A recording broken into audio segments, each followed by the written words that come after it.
Boa noite a todos que se encontram aqui no Centro Espírita Amor e Caridade. Sejam todos bem-vindos. Boa noite a quem nos está acompanhando pelo Facebook e YouTube. Vamos ao público que estamos seguindo todas as recomendações prescritas pela Vigilância Sanitária Municipal, colaborando prontamente com o combate à Covid-19.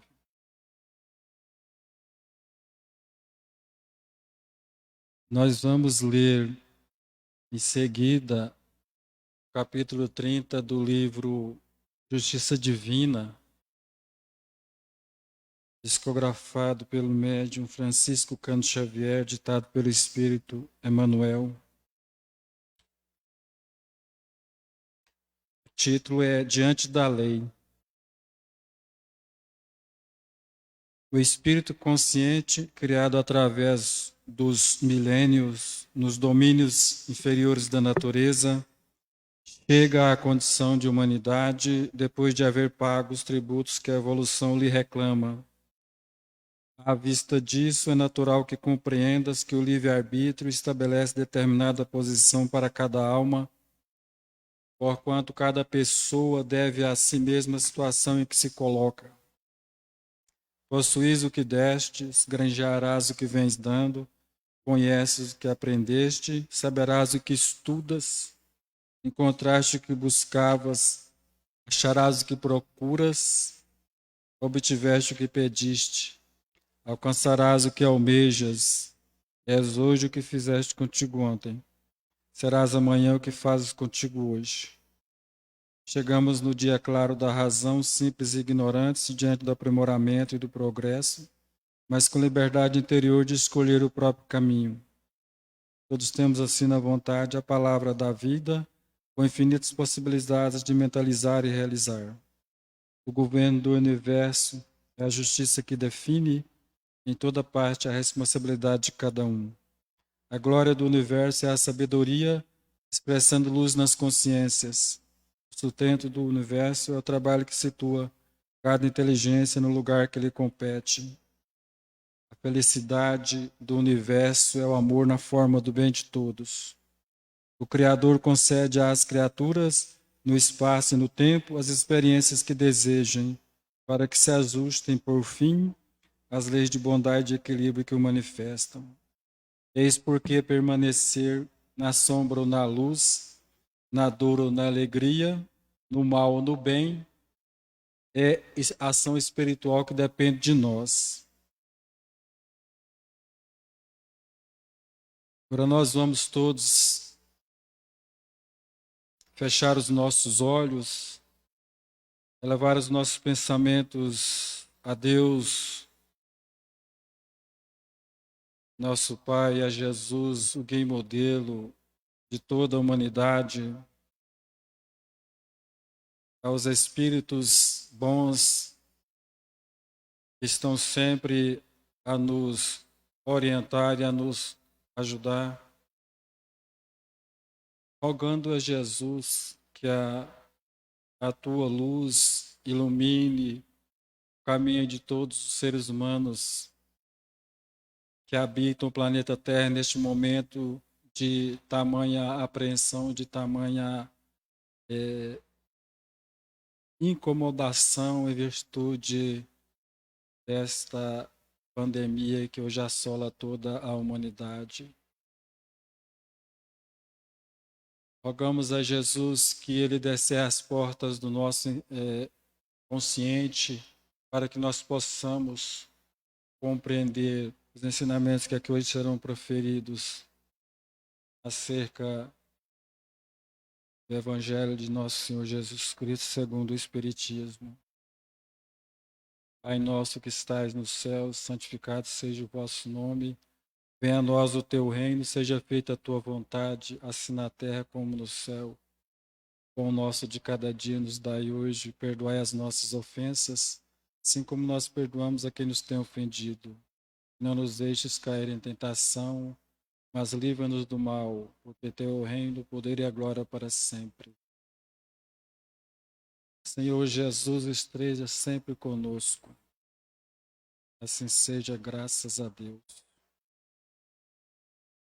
Dando continuidade aqui, hoje nós teremos como palestrante da noite o Dr. Jorge Cecílio Dyer, integrante do Movimento Espírita do Brasil, muito conhecido em nossa cidade. Eu acho que dispensa, né, mais comentários sobre a sua pessoa. Ele vai falar para nós sobre o tema Diante da Lei. E a ele eu passo a palavra.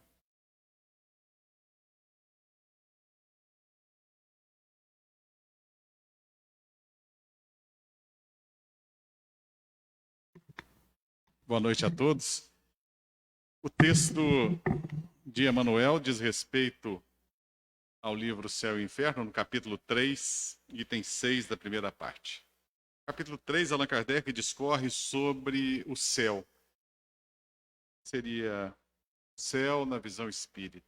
Que é o céu nas nossas aspirações. Céu é a grande promessa, né? Todos esperamos ir para o céu e no nosso inconsciente, céu é muito mais do que o firmamento azul, mas é algo que representa tranquilidade, felicidade, estado de espírito angelical, algo que está além do que podemos sonhar. Céu também nos traz do inconsciente uma noção de prosperidade e riqueza, não a riqueza material em si, mas uma riqueza de espírito. Então, Allan Kardec apresenta o que é o céu na visão espírita. E Emmanuel, ele começa dizendo que o espírito consciente, criado através dos milênios, nos domínios inferiores da natureza, e aqui a gente já vê a visão de Emmanuel, uma visão evolucionista, né? O espírito ele começa lá nos domínios inferiores, na experimentação das formas.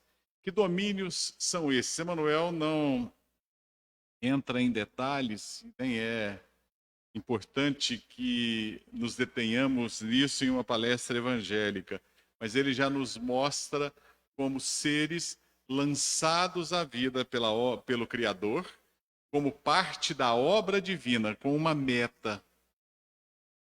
Nós temos algo diante de nós, algo além de nós, caminho a seguir. O nosso objetivo não é o caminhar. Nosso objetivo é algo que está além do caminho. Para atingir o objetivo, a nossa ação deve ser esse caminhar. Esse caminhar nunca deve ser um caminhar para dentro de si, mas é um caminhar adiante. Quando eu falo um caminhar para dentro de si, eu digo porque muitas pessoas passam muito tempo tendo como único objetivo si próprio, olhando somente para si próprio. Isso é algo complexo. Muitos dizem, eu faço uma autoanálise, mas nada mais fazem do que uma autoadmiração. Isso a gente tem que tomar cuidado, né? Nosso objetivo, a nossa meta está além de nós. Foi por isso que nós fomos lançados pelo Criador, ainda como simples ignorantes, nos reinos inferiores, nos domínios inferiores da natureza. E chegamos na condição de humanidade. E Emmanuel diz que chegamos à condição da humanidade, como espíritos conscientes, depois de havermos pago os tributos que a evolução lhe reclama. Quais são os tributos que a evolução reclama? André Luiz nos diz que um dos tributos é a dor. A dor que não é a dor expiação, mas é a dor evolução. A dor da experimentação. A dor das experiências em vários reinos diferentes, em domínios diferentes. Nós vamos ver os tipos de dor no livro Ação e Reação. E aí Emmanuel diz, com muita propriedade, por isso eu destaquei, à vista disso, é natural compreendas que o livre-arbítrio estabelece determinada posição para cada alma, porquanto cada pessoa deve a si mesmo a situação em que se coloca. Então, a nossa posição, a posição de cada um, é determinada por nós mesmos. Nós, utilizando do nosso livre-arbítrio, temos, então, o nosso posicionamento, temos a nossa conquista ou a nossa paga. Nós determinamos a nossa situação. Isso é o que nos diz Emmanuel. Então, a nossa condição de céu ou inferno, ela nada mais é do que a posição em que chegamos graças ao nosso livre-arbítrio. E aí ele vai dizer, chegamos, eu destaquei as frases principais. Me perdoem aqueles que têm daltonismo, que eu acabei grafando em vermelho. Chegamos no dia claro da razão, simples e ignorantes, diante do aprimoramento e do progresso, mas com liberdade interior de escolher o próprio caminho. E nós lembramos do Livro dos Espíritos, na questão 122, em que nós vemos a jornada do Espírito. Nós sabemos que os espíritos, todos os espíritos, são criados simples e ignorantes, isto é, sem saber algum. Porque Allan Kardec questiona se alguns espíritos, outros uns são criados com um saber, são criados com uma destinação, são criados com um dom diferente do outro, e os espíritos dizem que na sua origem, todos os espíritos são criados da mesma forma. São criados simples e ignorantes, isto é, sem saber algum. E essa questão 115, né? Deus dá a cada um uma missão. Então veja, desde a nossa origem, nós recebemos uma missão de Deus. Essa missão é o conhecimento da verdade, e ela se faz para cada um de uma forma diferente, nos ensinam os Espíritos. Porque cumprindo a nossa missão, nessa evolução, nesses caminhos que trilhamos, nós podemos alcançar aquilo que chamamos de felicidade, cujo gozo é ver, é sentir, é partilhar da presença de Deus, compreender Deus. Então vejam, o que é o céu? O que é a felicidade? É partilhar da presença divina. Mas nós partilhamos todos os dias da presença divina. Deus não nos abandona jamais, mas não temos compreensão disso. Nós não temos retenção disso. Nós não temos vivência disso a cada instante de nossa vida. O tempo é uma medida, né, que o homem criou para perceber a sucessão e o movimento das coisas. O tempo, ele existe para os encarnados em função da força da gravidade. Para os desencarnados, também, eu acho que o Gilberto botou aqui para o meu slide para correr automaticamente, né, Gilberto? Mudou sem eu querer. Então foi o computador aqui que está me boicotando, mas desculpa. O tempo, ele existe, então, em função da nossa massa. Por isso que para nós o tempo é algo muito pesado. Para o espírito evoluído, para o espírito que já passou por essas cadeias inferiores que hoje nos agrilhoam, o tempo nada é. Por isso que nós vemos os espíritos bons e amigos dizerem que o que é uma vida diante da eternidade? O que são alguns anos?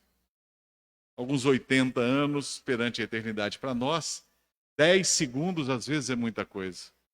Se nós estabelecemos um teste doloroso numa consulta médica, e muitas vezes são necessários alguns testes dolorosos, e esse teste dura mais do que 1 minuto, a pessoa entra em dor, pede anestesia. Então o tempo nos é algo que é caro, nos aprisiona, e nós, por conta dessa ilusão, uma ilusão no campo do espírito, porque a nossa percepção ela é real, mas como seres espirituais, nós vivemos em duas dimensões. Nós somos seres do corpo, enquanto estamos aqui encarnados, mas somos também seres espirituais. Enquanto seres espirituais, o tempo é só uma criação necessária para o corpo, então acaba sendo, por vezes, ilusório, mas nós ficamos presos nessa necessidade do corpo. E por isso não percebemos a presença de Deus continuamente. Eu sempre repito, o padre Henri Nouwen, que no seu famoso Sermão do Amado, que está, se as pessoas tiverem curiosidade, está no YouTube, são 8 partes de um sermão maravilhoso que esse padre faz, e ele diz que Deus nos diz a todo instante, cochicha aos nossos ouvidos, eis o meu filho amado. As mesmas palavras que foram ouvidas quando Jesus foi batizado por João Batista. Eis o meu filho amado. Nós somos os filhos amados de Deus.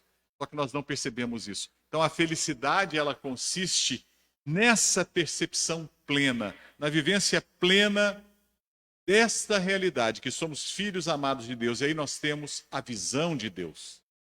Nós temos hoje o vislumbre, ou um projeto de vislumbre do Criador. O espírito feliz, o espírito puro, ele tem a visão do Criador. Então, é algo que nos toca, que mexe conosco, percebermos que a felicidade plena e verdadeira não é a prosperidade da conta bancária, ou do sucesso na carreira, ou do prestígio, mas é a prosperidade do espírito, né? Continua Emmanuel, o governo do universo é a justiça que define em toda parte a responsabilidade de cada um. Gente, isso aqui é fantástico, porque quem governa os nossos pensamentos, as nossas ações, quem governa no aspecto civil as nossas relações sociais? Nós temos um conjunto de leis. Mas o universo em si, o universo não se limita à Terra. Só na Via Láctea nós temos 1 bilhão de planetas capazes de propiciar vida como a Terra. Isso é uma estimativa de astrofísicos, não é chute meu. Nós temos mais de 200 milhões de galáxias que podemos conhecer.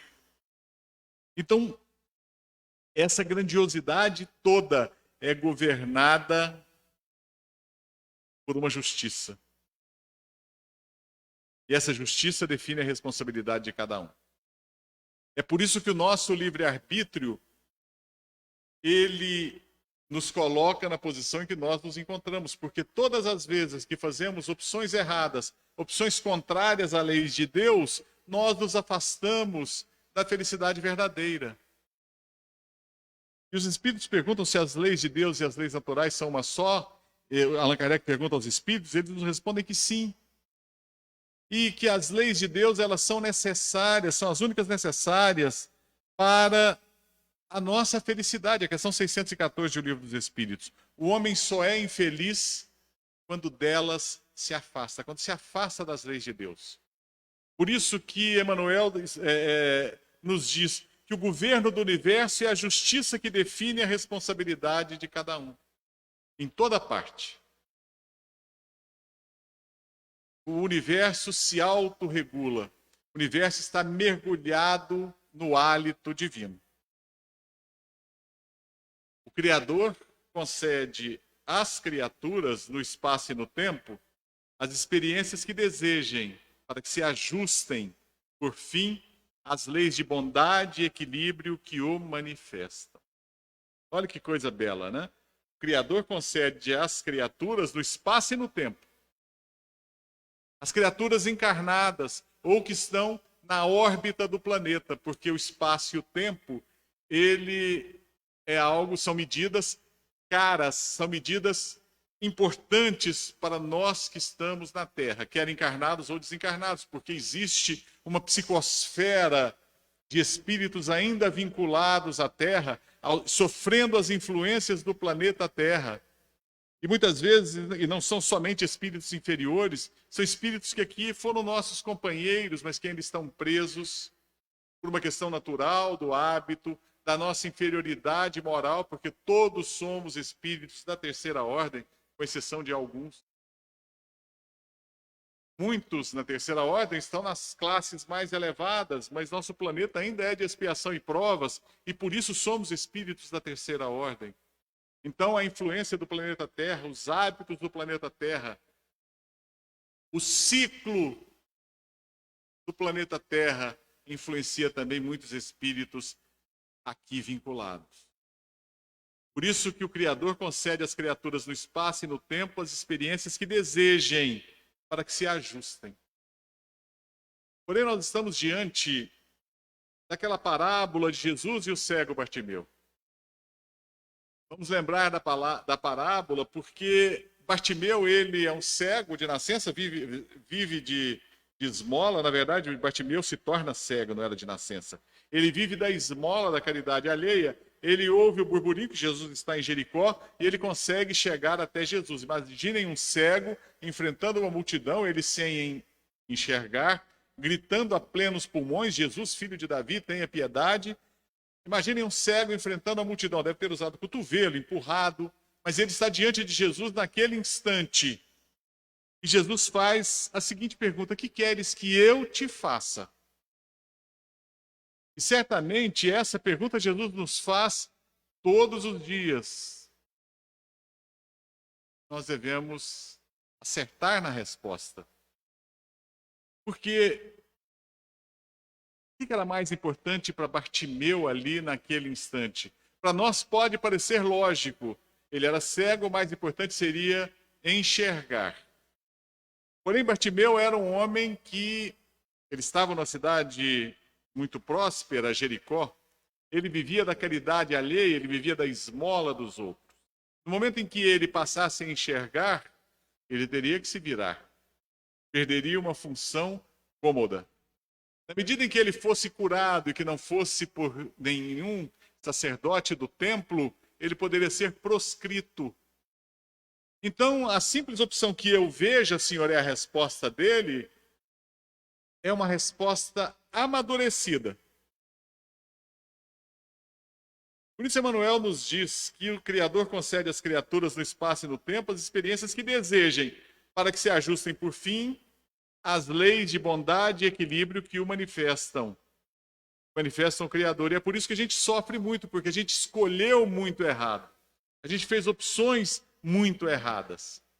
Nós não tivemos a maturidade de Bartimeu, que quando ele escolhe que eu veja, Senhor, ele sabe que irá enfrentar uma vida nova, desconhecida. Ele se lança no desconhecido, ele vai voltar a enxergar. Ele não vai ter recursos, porque ele vivia da esmola. E ele pode ser proscrito, ou seja, pode ser banido da cidade, porque era um estado teocrático. Por mais que tivesse um imperador definido, eram sacerdotes que comandavam as relações sociais. Então, uma opção madura de Bartimeu, que eu veja, Senhor. A opção mais madura ainda é Paulo, que se torna cego na estrada de Damasco, ante a luz de Jesus. E aí a pergunta sai de Saulo, agora Paulo. Saulo, um nome de um rei, ele se torna Paulo, que significa pequeno, né? Ele pergunta a Jesus: Senhor, que queres que eu faça? É um outro nível. Paulo se torna cego diante da justiça. E esta cegueira o faz refletir que cego ele estava anteriormente, porque não enxergava a verdade. E agora que ele está diante da verdade, que o cega, ele quer servir a verdade, mesmo naquela condição. O que queres que eu faça, Senhor? Ele está cego. Ele não está enxergando nada, e mesmo assim ele se coloca diante de Jesus como um servidor, como um homem pequeno, Paulo, Que queres que eu faça? Ele está pronto para servir. Porque se seus olhos têm escamas, a sua alma agora enxerga. Vejam que Paulo e Bartimeu são duas faces de uma evolução espiritual que nos é necessária.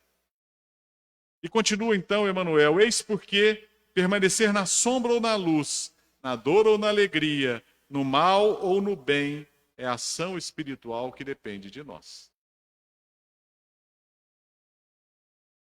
Aí Allan Kardec, lá no Céu e Inferno, falando sobre o céu, no capítulo 3, do item 6, ele vai dizer: os espíritos são criados simples e ignorantes, mas dotados de aptidões para tudo conhecerem e para progredirem em virtude de seu livre-arbítrio. Nós temos aptidões para tudo conhecermos e para tudo progredirmos. Essas aptidões nós as temos desde a nossa origem. Então não existe coitadinho no reino de Deus. Não existem os coitadinhos na obra da criação. Existem aqueles que são mais desvalidos, porque ao longo da evolução fizeram opções erradas. Mas no campo do espírito, da justiça que governa o universo e determina a responsabilidade de cada um, não existem coitadinhos. Todos tivemos as mesmas oportunidades. Não existe vitimismo na obra divina, né? Pelo progresso adquirem novos conhecimentos, novas faculdades, novas percepções e, conseguintemente, novos gozos desconhecidos dos espíritos inferiores. Eles veem, ouvem, sentem e compreendem o que os espíritos atrasados não podem ver, sentir, ouvir ou compreender. E ele faz uma analogia muito bonita, muito interessante, em que ele coloca duas pessoas, um que é um admirador da música e o outro que tem um ouvido tosco, incapaz de admirar qualquer nuance de uma nota musical ou de uma harmonia mais complexa. Se os dois forem colocados em uma sala de concerto, enquanto o músico, o que tem ouvido musical, tem os gozos da alma, o outro que tem os ouvidos toscos, ele se sente incomodado. Nós convivemos na Terra, no nosso dia a dia, com pessoas que já desenvolveram essa sensibilidade espiritual, que já conseguem ter lampejos de felicidade e se contentam com o pouco que têm, porque isso não é o importante. Ou se contentam também com o muito que têm, mas não se tornam escravos do muito que têm, porque isso também não é importante. O mais importante é servir. O mais importante é ver, sentir, ouvir e compreender a beleza divina, a beleza do Criador. E é o que os faz, o que os move, o que os faz buscar continuamente Deus no serviço do próximo. Nós temos muitos exemplos. Albert Schweitzer, um organista famoso, ele vai visitar um amigo da Alsácia e Lorena, uma região que foi disputada por França e Alemanha durante muitos anos, né?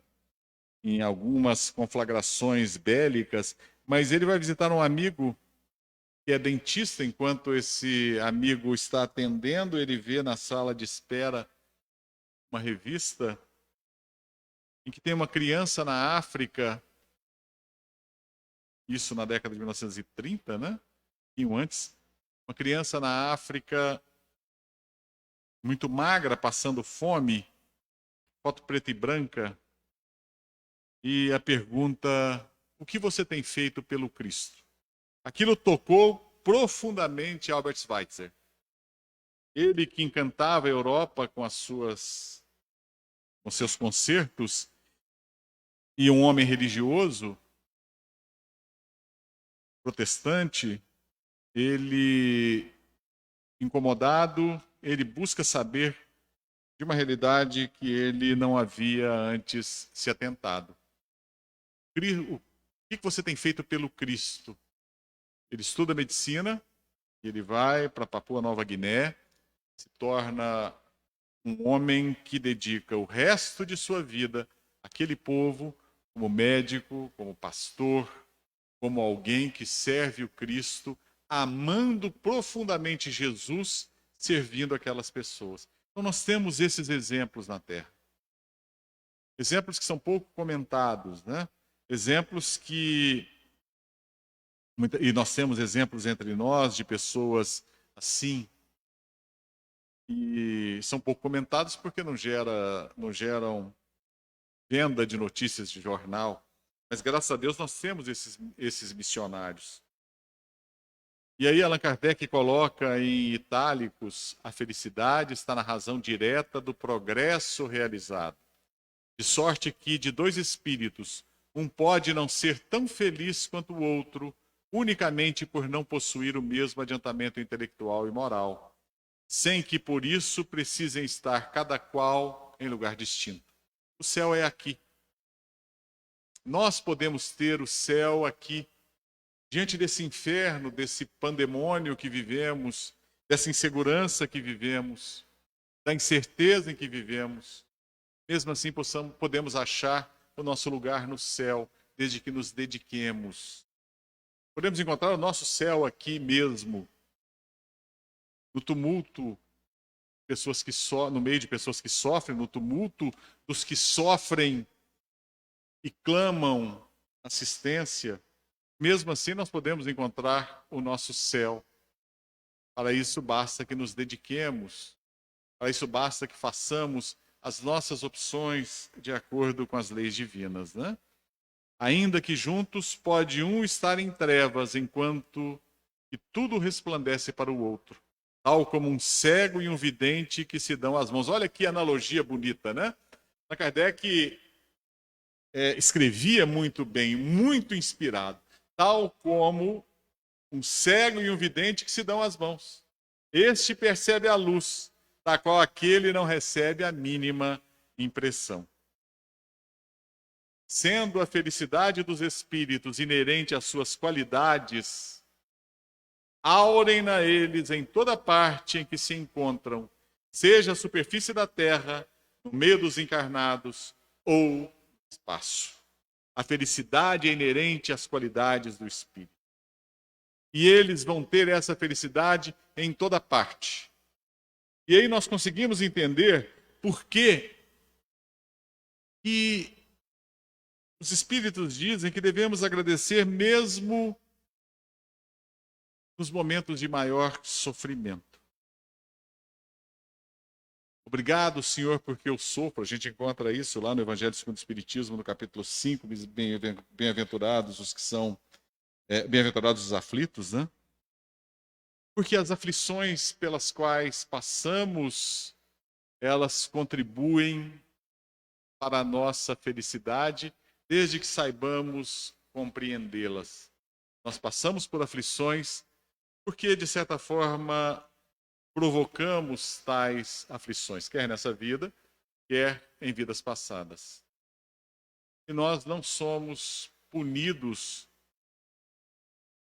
por nenhum tribunal exterior, mas nós começamos a fazer a nossa caminhada em direção ao alto quando compreendemos que os males que fizemos partiram de nossas opções, partiram de nós mesmos, e que é necessário que esse mal de alguma forma seja reparado, é necessário progredir, porque a nossa felicidade, ela depende de nós, ela depende das nossas escolhas, do nosso desejo do bem. Ela é o nosso céu.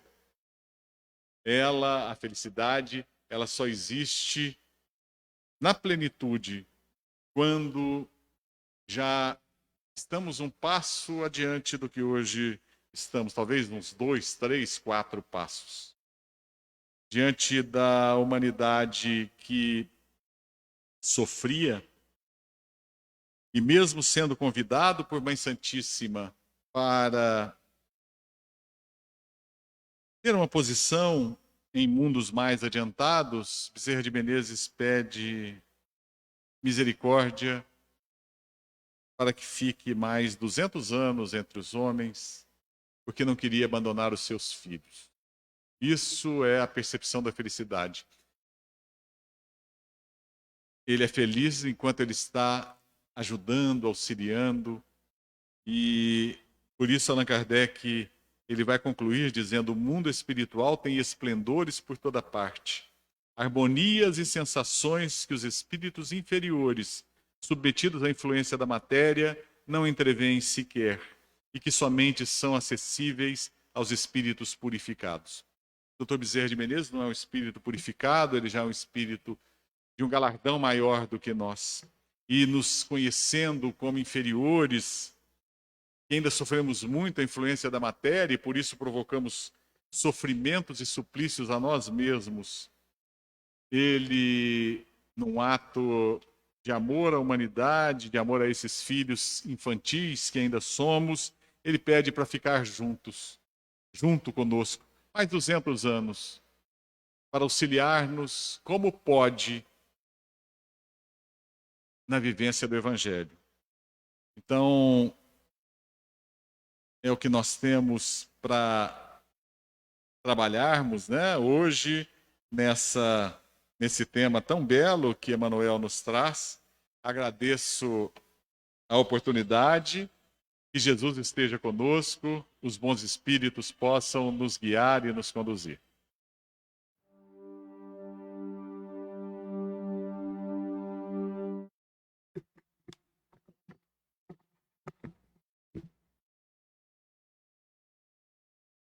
Nós agradecemos imensamente ao Dr. Jorge Cecílio por trazer até o nosso conhecimento esses ensinamentos acerca do capítulo 30 do livro Justiça Divina, com o título Diante da Lei.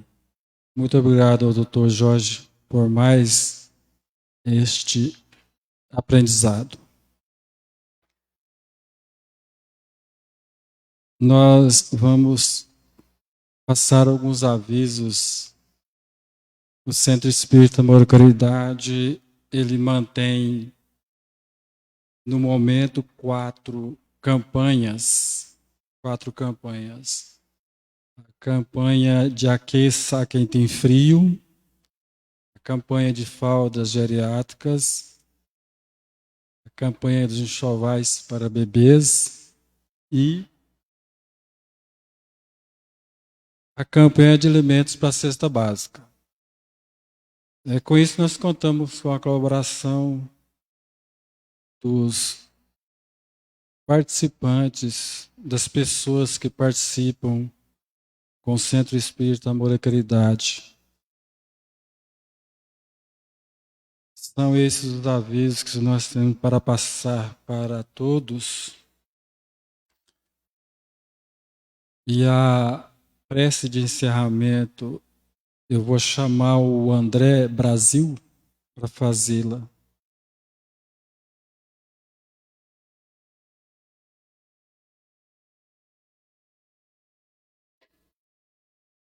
É só mais um aviso.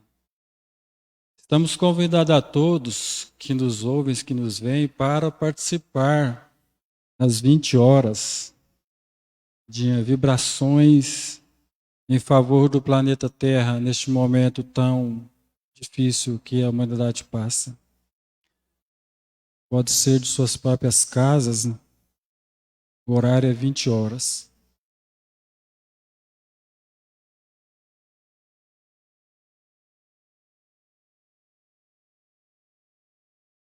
Em nome do Mestre Jesus, vamos concentrar na imagem dele, agradecendo ao Senhor a oportunidade de estarmos aqui com saúde e paz, neste momento meio difícil.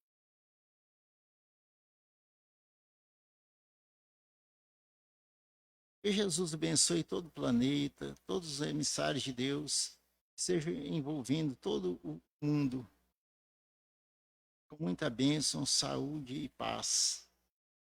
Agradecemos a Jesus, pedimos em prol de nossa casa, em prol de todos nós, a diretoria, todos os demais trabalhadores, todos os frequentadores desse centro, que possa haver sempre paz e harmonia.